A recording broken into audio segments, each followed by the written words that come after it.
ڕاگەاندنی چاواشەکار و دابەستەی دەسەڵات بە ناوی ئەهلیبوونەوە بەرگری لە دەسەڵاتی خۆسەپێن و چەوسێنەری گەلی کوردستان دەکات و هەوڵی پەردەپۆشکردنی ستەمەکانی دەسەڵاتی هەرێمی کوردستان دەدەن.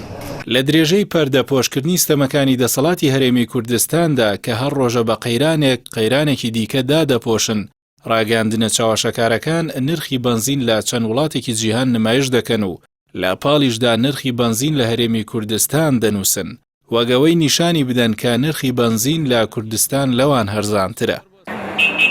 بەپێی بەدواداچوونێکی پەیامکە زانیاریەکانی داهاتی ساڵانەی تاکەکەسی بەپێی راپۆرتی نەتەوەیەگرتوەکان بۆ ساڵی 2020 وەرگرتووە، لە بەشێک لە وڵاتانی جیهاندا ئەوە ڕوون دەبێتەوە کە داهاتی ئەو وڵاتانە بەراورد بە هەرێمی کوردستان 10 بەرامبەر زیاترە.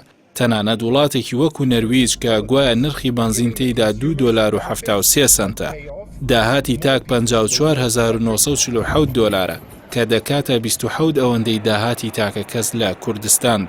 بۆ ڕوونکردنەوەی زیاتر گوزەرێکی خێرا دەکەین بە داهاتی تاک و نرخی بەنزین لە چەند وڵاتێکی جیهاندا.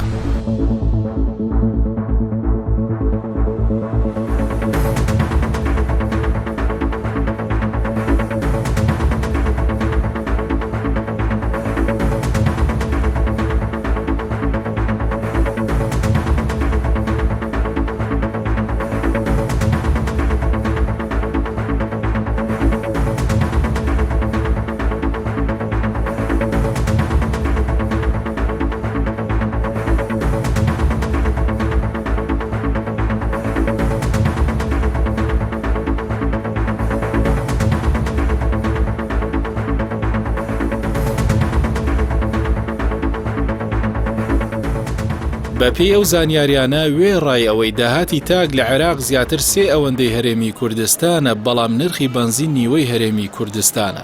بە بڕوای شارەزایانی ئابووری بەراوردی نرخی بەنزین لەلایەن ئەو ڕاگەاندنە دابەستە و وابەستانەوە بەراوردکاریەکی پەسەند نییە، چونکە لەو وڵاتانەدا بەدەر لەوەی ژیانی تاک تا ڕادێکی زۆر فراهەم کراوە، هۆکارەکانی گواستنەوەش لە ئاستێکی بەرزدا خزمەت بە میلەت دەکەن بە پێچەوانەی هەرێمی کوردستانەوە.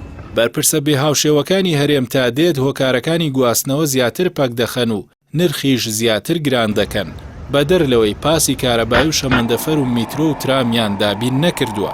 دەشیانەوێت نرخی پاس لە 500 دینارەوە بکەن بە 750 دینار کە جگە لە زیانی خەڵکی هەژار و کەم دەست کەسی دیکە لێی زەرەرمەند نابێ، چونکە دەسەڵاتدارە بازرگانەکان سەرخاڵی بازرگانی نەوتی ڕەشن و لە ئۆتۆمبیلە جام ڕەشەکان یانەوە عینێکی ڕەشیان لە چاو کردووە و لە چارە ڕەشی زیاتر هیچیان بۆ ئەم میلەتە ڕەش و ڕووتە نەبووە.